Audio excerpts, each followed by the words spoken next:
We're going to talk about e-commerce options to sell your products. So when you think about selling things online, I teach a different class on how to sell just your stuff. So in that class, we talk about Facebook Marketplace and OfferUp. This is more if you have an e-commerce site. So you have goods or services you want to sell on the regular. And we're going to talk about different options you have for that, pros and cons, those different options. So we're going to talk about the difference between e-commerce marketplaces and platforms. There's a difference between the two. We'll do a side-by-side comparison of the top marketplaces, comparison of the top e-commerce platforms, and then kind of the general pros and cons of each. Before we jump in, I'm curious. I know Adele is working on a website to sell stuff. That she's doing that right now. Mantel has his own website that he sells stuff. Pat is working on setting up her own website to sell stuff, right, Pat? That was your plan. Nancy and Judith, do you guys have anything that do you have anything set up or what you're thinking about setting up? Me, I'm thinking about bringing in some local products in our country. Okay. Yeah, because I already have something that I am selling in our country itself. I have my online store there. Okay. And I'm planning to bring in some local products that we have too. Okay. And what country is that? Can you say? Philippines. Philippines. Okay, good. Yes. Good. All right, good. So is it your own site that you kind of own and control, or is it somebody else's? Yeah. Good. Yes, okay. I do. But that's in the Philippines though. Okay. And do you want to do another one in another country, you're saying? Yeah, here in the US. Okay, good. Awesome. All right. And you think we might do a little bit different here? Yes. I got you. Okay. All right. Yeah. Megan's joined us. Nancy, any of your thoughts? Well, my mother passed away. She had a craft business. Okay. And I want to sell her crafts online, but I would like to work on my own site, maybe using Wix or some other platform that's already. Yeah, something easy to use, something you could do without too much effort, right? Yeah, something has the templates already there. Right. Good. So you already have her products that you can sell. A lot. A lot. Beautiful work. She was picked for QVC once, so her work, she's very talented. Good. Are you able to keep making some of her items? Is that possible too? Well, I'll keep some of them. Oh yeah, not too many. You have enough to sell, you're saying, for a while. I have too many. I have too many other things. Yeah. You don't have a supply problem at this point. You just want to kind of move some of it. I got you. Well, there's a lot of everything. Okay. You never stop making things. I see. Okay. All right. That's a good thing. All right. And then Megan, working on your own website too. Okay, good. And Megan, you joined us. Thanks for joining us. If anybody's back in the lounge, feel free to join us live in the class. That's great. You can interact with us and talk with us. Good. So everybody's got a little bit of a different need. And let's see, pivoting to a new website to sell e-courses and freelance consulting. Good. Okay. Excellent. All right. Let's talk about marketplaces first. When you think of a marketplace, think of like a shopping mall where there's lots of stores there and you can buy all kinds of stuff there. So it's convenient in that you go to one place and there's a lot to pick from. More choices. But as the seller in a marketplace, you're competing with the other stores that are there too, right? So if there are, let's say, for example, 2 women's clothing stores and you're one of them, then you're in competition with the other women's clothing store down the hall who is selling things too. And you got to keep an eye on what their sales they're having and what's working for them and what's not working for them. And you have to kind of keep up with that. So there's multiple sellers selling products on one shared platform. The biggest ones that we're familiar with, right, are Amazon, eBay, and Etsy. And they've created this very easy to place your products on there and sell your items platform. But there's pros and cons that go along with this. So you have, in all 3 of these, you have to pay a listing fee to put it on there, number one. Then you have to pay a percentage based on what type of category it is that you sell. They get a commission, basically, or a percentage of what you sell. And And then it gets into the distribution or the delivery of it. Who's going to deliver the product? In some cases, they'll fulfill it for you. Amazon will, but eBay and Etsy, for the most part, are going to have you fulfill it. So you still have your cost of fulfilling it as well. So you really don't have customer seller interaction, because when I buy something on Amazon, I'm buying from Amazon. Amazon has all my information. They don't really pass it on to the person who's selling the items on Amazon.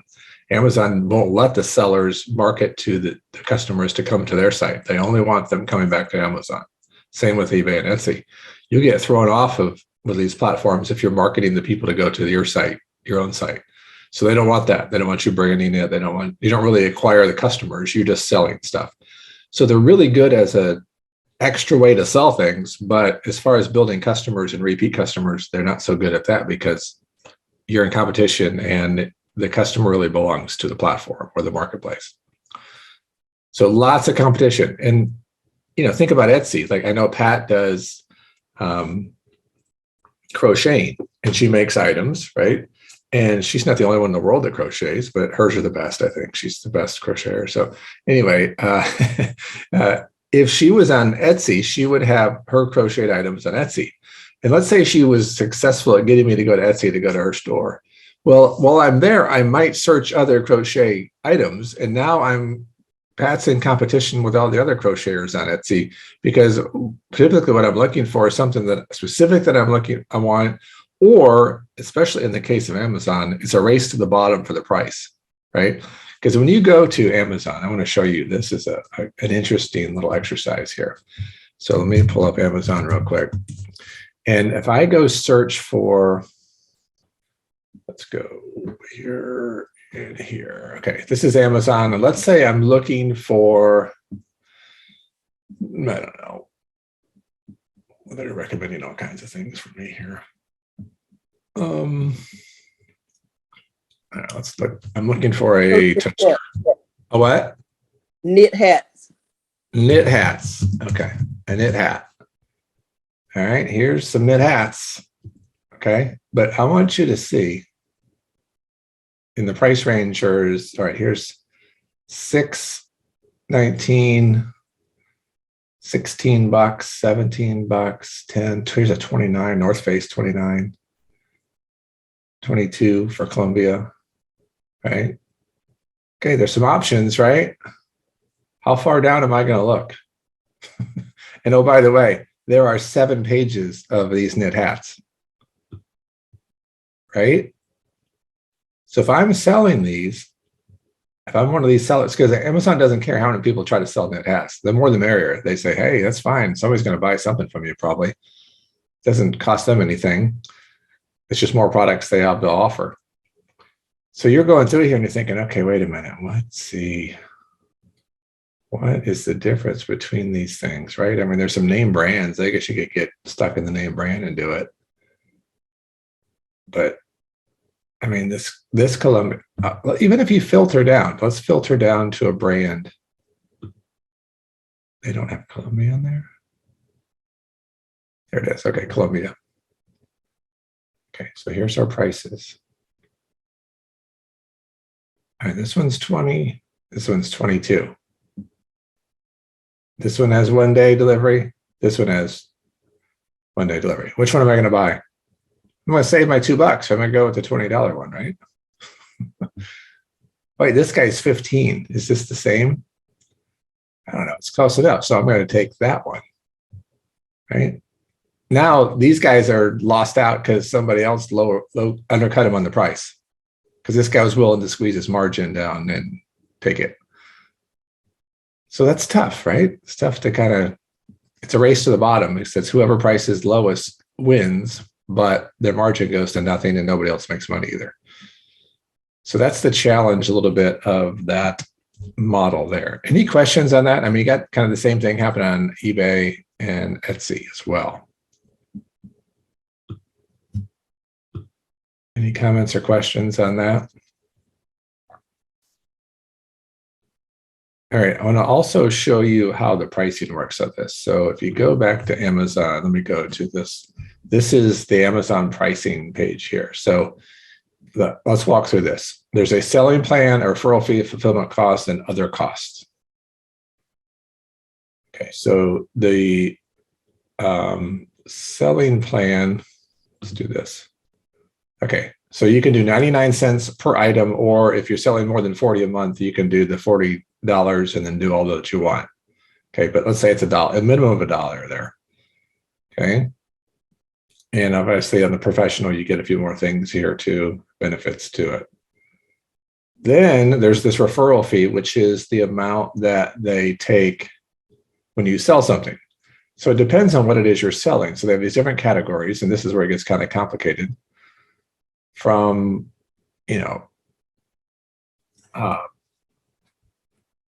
these different fees here that they're taking for different products based on what they are, and eBay does the same thing.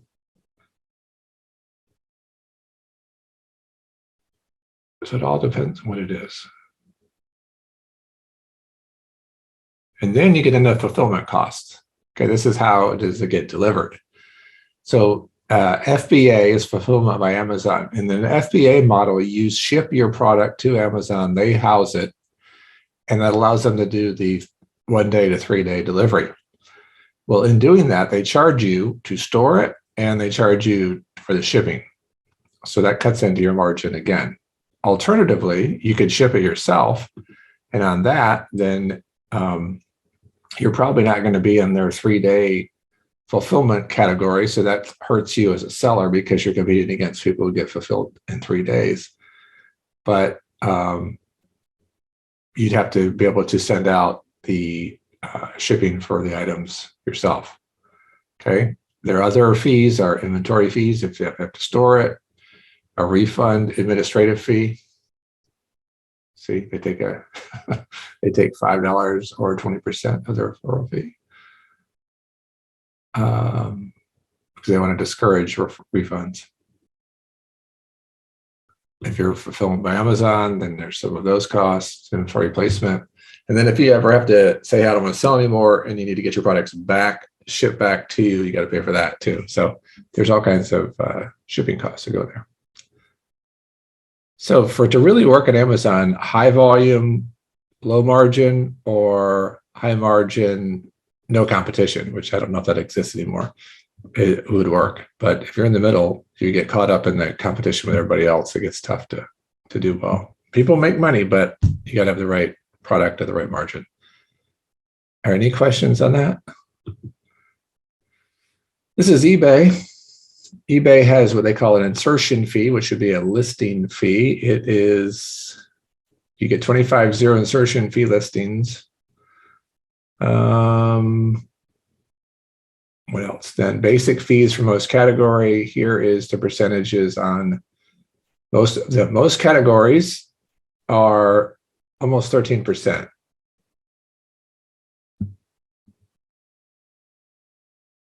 Some of these other categories vary. It was so interesting at one point that they were doing athletic shoes for no percent. It was like up to a certain point. It was just bizarre that they had like, because a lot of people get it into selling, basketball shoes, stuff like that. It was crazy. Now it's only 8% if the amount of the sale is 100 or more.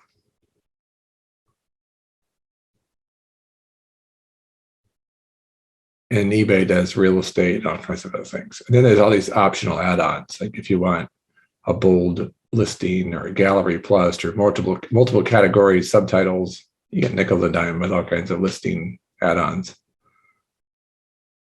All right. And then Etsy's pricing, they have basic listing fee of 20 cents per listing. And then they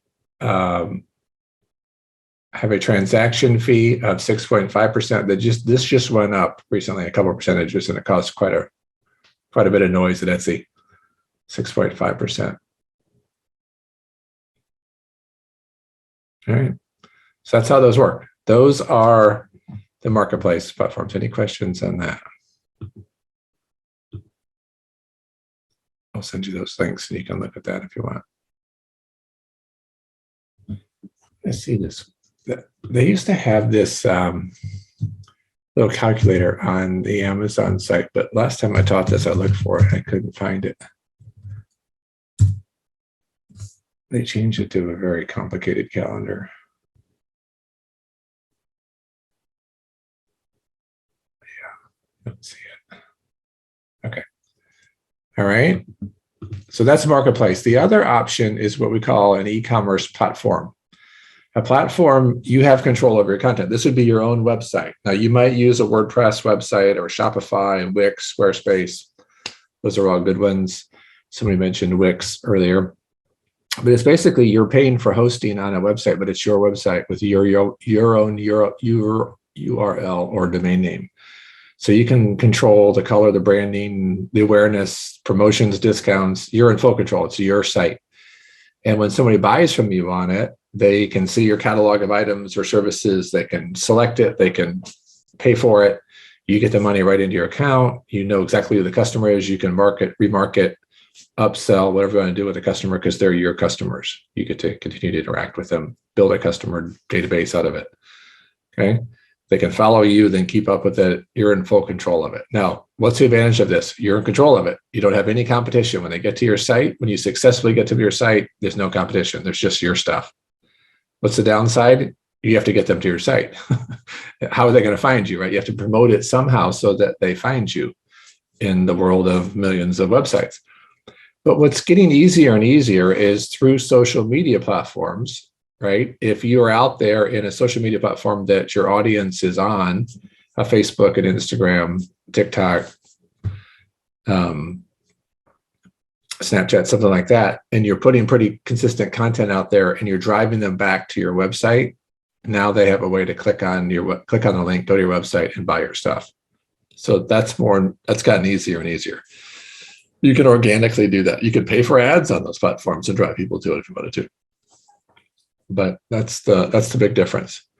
We've got a lady in the accelerator program who's been on Etsy for years, and she's finally at the point where she's like, I'm giving up too much on Etsy. I'm going to now create my own website. She's going to keep selling on Etsy, but she's going to start driving people to her own website, not to drive them to the Etsy website, because she's probably losing some to the competition on Etsy when they get there. So again, I'm not saying the marketplaces are all bad. They have a place, but in my mind, they work better as a supplement to what you're doing, not as a key source of your way of selling. Okay, so that's what these are. Any questions, comments, thoughts on this? I've got links to Wix, Shopify, Squarespace. I know Mantel uses Shopify, right, Mantel?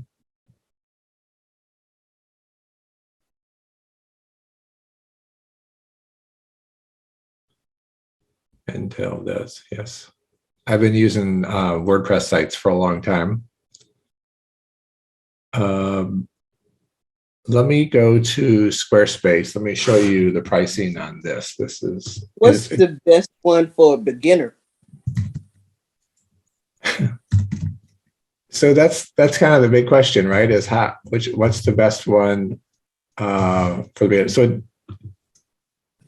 it's hard to say. I would recommend of these right here, right? I like WordPress because I know I know how to do websites. It's a little bit more involved, WordPress is, for that. So that I wouldn't say start there. That would be, unless you're like, hey, I really want to learn how to do all this. The easier ones are going to be Shopify, Wix, and Squarespace. Those three would be these. I'm personally not a big Wix fan. It tries to do too much for me and it limits me a little bit. That's my personal. It doesn't mean it's bad. It's just personal, right? If I'm on the extreme of, hey, I want to control more of it, I don't want the one who's going to control the most of it for me. That's why I say that. Again, it's not bad. It's just personal. But the Shopify, Squarespace, they both do a really good job of giving you everything you need at a really good price. And all of them use what they call templates, which allow you to kind of say, okay, I like this color. I like how this looks. And then you kind of just drop your stuff in there, right? Your product, your name, your text, and then it looks nice. It's not, you have to start from scratch. You could, but that's probably not what you want. Okay. Yeah. So I would, and I'll pull up here. We'll look at both Squarespace and Shopify as an Okay. example. So to give you an idea of this. So if you go here, here's Shopify. And if you go into, let's see what they've got. Online store. Let's just go to pricing. Let me go to that. Okay. So they have show plan features. Here we go. So they have a basic plan that starts off and they give you a store. You can have unlimited products in there, support. What else? Discount codes. They're all secure. You can do gift cards. What else? If you want to use their shipping, they give you a little bit of a discount on that. You don't have to use their shipping. They'll let you use, you won't have to set up a separate merchant account and like that. You can use their payment processing, and they're charging, that's pretty market, right? The 2.9%, 30 cents. That's pretty credit card rate. Okay. And then if you have a storefront, they have point of sale services that you can buy too, if you ever wanted to get into that. But what this basically does is it creates a you have a website that you can sell things on at $30 a month. So you buy your domain name, and then this is your web hosting and your store all in one place, which is nice. You don't have to, it's not different. The $79 one, you're jumping up and you're starting to get some other features that you don't need to start with typically. But, they lower the rates a little bit on some things, but, at 29, that's pretty good for hosting a website and getting up and going. So that's Shopify. The other one is Squarespace, right? What did I do? Square. All right, and here, let's see where they put their pricing down at the bottom, I think.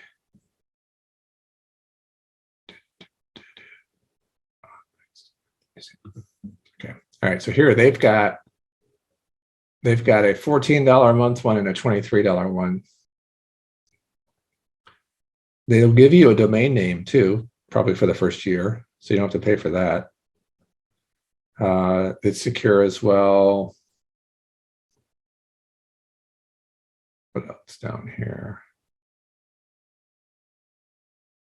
E-commerce. So they have transaction fees on the lower one. There's a 3% they'll take. After that, there's no transaction fee. And you can do unlimited products, take donations, gift cards. Kind of see all the different features there. And then at the $27 a month, you get a little bit more. So that's, and they have 20% off right now in April, looks like. But when you look at templates, right, there's all these templates. Let's find different ones. Somewhat. Of course, you can change the pictures on all of them. Let's say here's a clothing one. What? Preview. Okay, so this is a pretty minimalistic type site where you've got, tops, bottoms, sale. And this means it's responsive, means this is what it looks like on the computer. This is what it looks like on a tablet. This is what it looks like on a phone. So you can kind of go through and see what it looks like on a phone, which is good. So that's helpful. It's going to automatically adjust to the right size screen that you're looking at.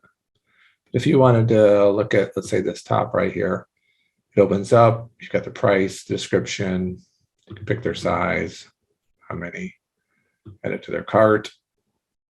I'm going to pick a size. It's gone into the cart. I can go look at my cart then.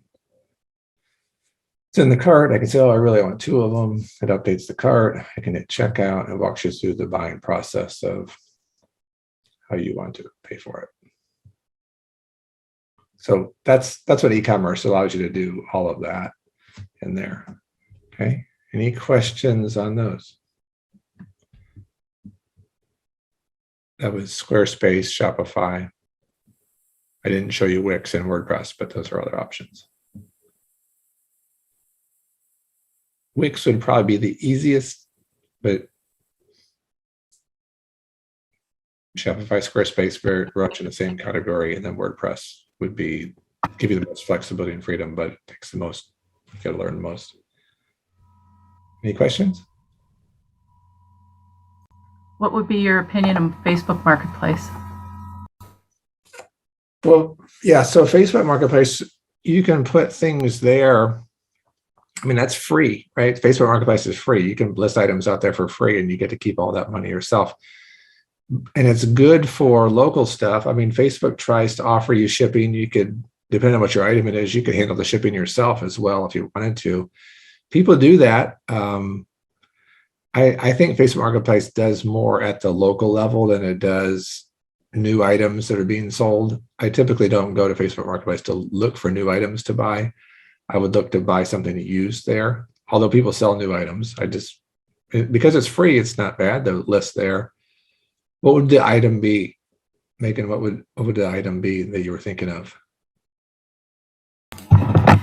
In the some things that we wanted to move on because we're downsizing our home. Yeah, definitely those things. Yeah, things around the house for sure. I would do on Facebook Marketplace and offer up. And I have a whole class I teach on that as well. But yeah, definitely stuff around the house, that kind of stuff. That's perfect for that. These e-commerce platforms would be like if you have lots of products you're trying to sell, right? Or a service you're trying to sell, that kind of thing. That's ongoing. Right. Good. Okay. All right. This is about WordPress, right? You'd have to buy the domain name. You'd have to buy the hosting. You'd have to set up the payment processing with that. That's the advantage of going back to Shopify or Wix or Squarespace. They're going to kind of build that in there for you. You could bring along your payment processing if you want, but they offer it kind of built in, which is nice for you if you don't have one already. You don't have to go set it up. But again, with WordPress, I've used WordPress for lots of years, and I've used it for events that I do that are free. I do them for events that I pay for, or that I have people pay for to do. I do it for coaching payments, things like that. So it gives me lots of freedom to be able to take money. And I've been using PayPal for a long time. So I use PayPal as my payment processing for all of my costs. So I just attach my PayPal account to that registration form. And when they fill out and put their card in there, it automatically goes into my PayPal account. That's how I do it. But again, that's a little more work than what Squarespace and Wix and Shopify will do. All right. Okay, we talked about the difference between them. And again, you go back to the marketplaces and the platforms.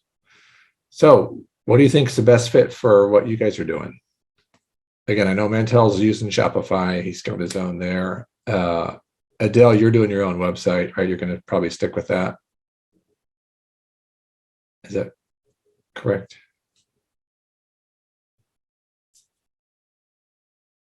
Adele?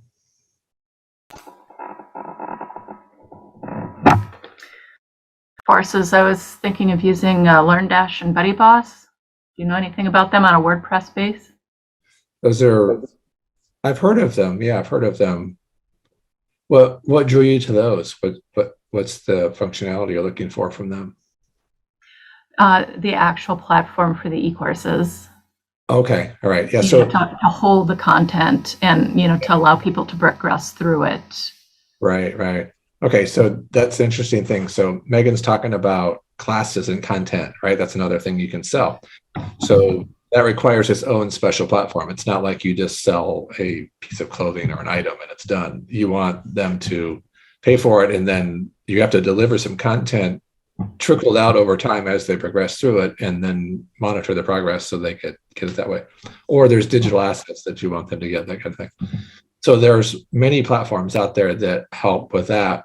And you can build those into WordPress. I'm kind of weighing some of those thoughts myself right now. I've looked at other standalone platforms, Thinkific, Teachable, you got Udemy, all those other platforms where you can go put your content out there, but you lose a little bit of control over it because it's on somebody else's platform versus having it built in on your own website, like a WordPress. So yeah, there's you got to figure out which one works best for what kind of content you're going to put out there for that, for sure. But I'm always encouraging people to have their own website. That's what I'm always encouraging people to do. So finding the plugins that work for you and what you're selling is kind of the secret there.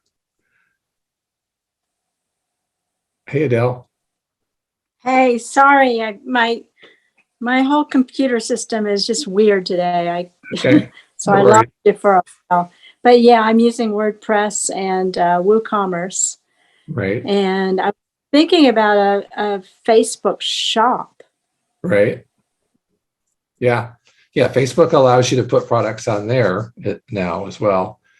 And I think even Google Business, you can list some things as well, even in there. If you set up Google Business, you can list a few things there. Yep. And those are good as well. And the more places people can find you, and the more chances you get them to buy stuff, because the path to you is shorter and shorter if there's more places for them to find you. Yeah. It's good. Yeah, WooCommerce I use WooCommerce on my sites as well. That hooks up really well with all kinds of payment processing. Mhm. Yeah. Mantel, are you there?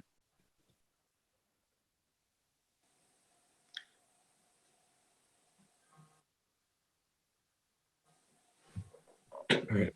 Trying to get him to talk about Shopify because I've seen his site. He has a good site going on Shopify. Judith or Nancy, any thoughts for you guys as what would work best for you?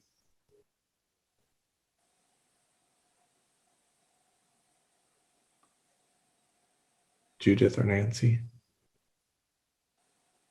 Everybody's on mute. I can't hear anybody.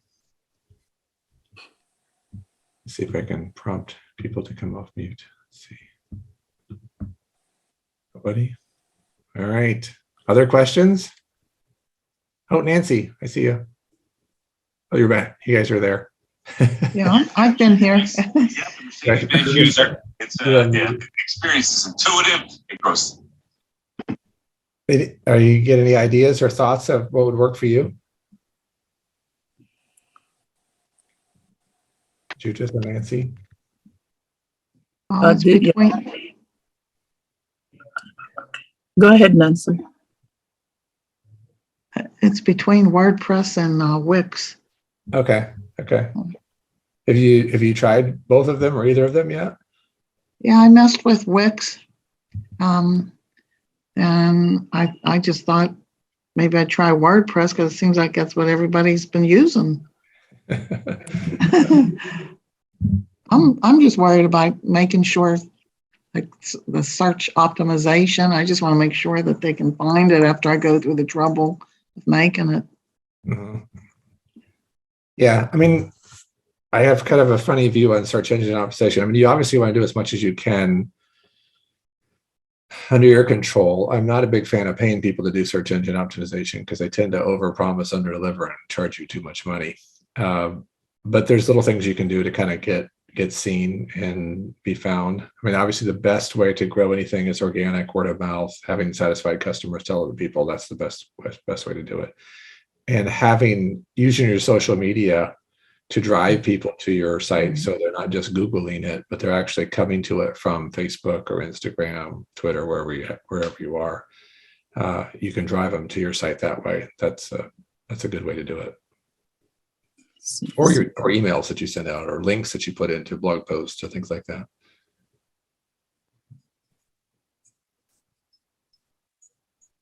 Kevin, do you have any sorry, go ahead. Go ahead.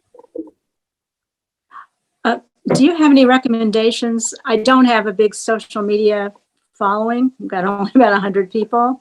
Mhm. And so I was wondering, do you ever recommend doing like a, paid advertising on Facebook or Google? Or, I mean, I don't have a big budget, so I don't want to overspend.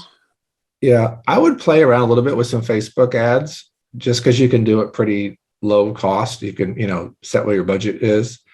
And if you can play around with kind of what you want to target, right? The demographics you want to target and play around with that and see if you get anything. That's somewhat safe. You're not having to put too much out there for that. Mm-hmm. If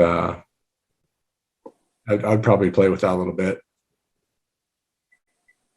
Okay. The Google ads, I don't know. That's tough. You're competing against really big, a lot bigger companies on that kind of stuff that I don't know. It's tough to compete there, I think. Right. Okay. Right. Thanks. Yeah. Yeah, I'm also thinking going to WordPress beside Facebook, which is on my mind, because I do, besides selling, some items, but mostly it's for weddings, because I do flower arrangements on weddings. Okay. And I wanted to, actually, I really wanted to advertise my what I'd want to sell is my flower arrangements, besides the items that I wanted to send in from our country, the local baskets that we have there. And some local placemats, I wanted to do the flower arrangement that I really am into. Right. Do you think WordPress would be good for that? So with the flower arrangements, you're going to ship them anywhere in the U.S. These are fresh flowers. Yeah, fresh and dried. And dried. And the false one, the artificial ones. Mm-hmm. I do arrangements, like so wedding deck. So shipping is a big part of what you're going to be doing, and you're going to want something that has a pretty simple interface for the shipping. If some of this is driven by how much volume you're going to have, how much of a headache it's going to be to do all the shipping. If you're just doing a few items here and there, that's one thing. But if you're getting, 10, 20, 100 items a day and you're doing it yourself, that becomes quite a bit of work. If you don't have an automated system to kind of set up how much, you want at that point, you want your system to be very automated. So it's tied into whatever shipping service you're going to use. And it's taking the address of where the person's getting it shipped, and it computes the shipping time and amount right away built in. And there's plugins for all of that inside of WordPress, but it's a little bit of, you got to work that out a little bit through all that. I think maybe the shipping information, you could check inside Shopify to see if that's easier, or if you have more control over it. And it depends on what shipping tools you're going to use, right? I mean, is it UPS? Is it FedEx? Is it DHL? All of those things are factors in how that is. So the shipping part becomes, you got the transactional part of taking the payment, but then there's also the shipping information that you wanted to spit out labels pretty quick for you so that you can turn those things around and get them back out. You don't want to think, oh my gosh, I got 10 orders today. I've got to go in there and do all this work of digging out where it's going and how much it's going to cost and all that, right? You want the system to do that for you. So knowing where it's going, they're going to know how much the cost is going to be, how long it's going to take to get there, and that you get the money right up front. All of my business is service. It's not any product. I don't do any product. So I know the things that I've had to ship out, when I've had to ship out things to people, it's a little more work. So that's why you want something that's automated to do that. And I've helped people set up that process through WordPress for other things, but there's plugins for it. But you could also check out to see how it works with Shopify, and if Wix does it. I don't know if they do. But Squarespace and Shopify have some form of shipping involved with it. Yeah, did you have a question for me? I didn't know. I saw that you asked me to unmute. So you use Shopify for your site, right? I do. Yeah. And I was talking about Shopify and what it is, and I was telling him you're a big fan and it's worked out well for you. Yeah. You don't do much shipping though either, do you? No, it's all, my stuff is all digital. I'm probably going to get some products at some point, but yeah, no physical products yet. Right. Which adds another dimension of the e-commerce part. Like I was saying, you've got to, the more automated that is, the better for you as the owner seller. Yeah, and actually, I was reading an article today. Actually, Shopify is getting ready to buy a shipping service. Oh, really? So they're going to integrate that into their platform. So I think part of it is because of Amazon's recent thing with the Prime Buy with Prime or something like that they put out. So you can actually use it on different websites. So you can use their Prime service. So I think Shopify's got to, jump into that, and they got to be more competitive. So they got to buy a shipping service now. Yeah.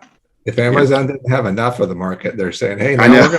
we're shipping to anybody now because we've built this whole distribution system and we've got this figured out. So we can do anything. Yeah, they're trying to take over. They're like between them and Walmart, man. They're trying to take over the world. So. Right. Let's see. Megan, you also asked about Google Business did not used to allow presence if no physical storefront. Yeah. So what Google Business does now, and I have a class on this, they let you. First of all, Google Business is most beneficial as free SEO, a free SEO tool on Google if you have a physical site, because it'll show up on the map in that specific location. But it does let you have a listing without a physical address.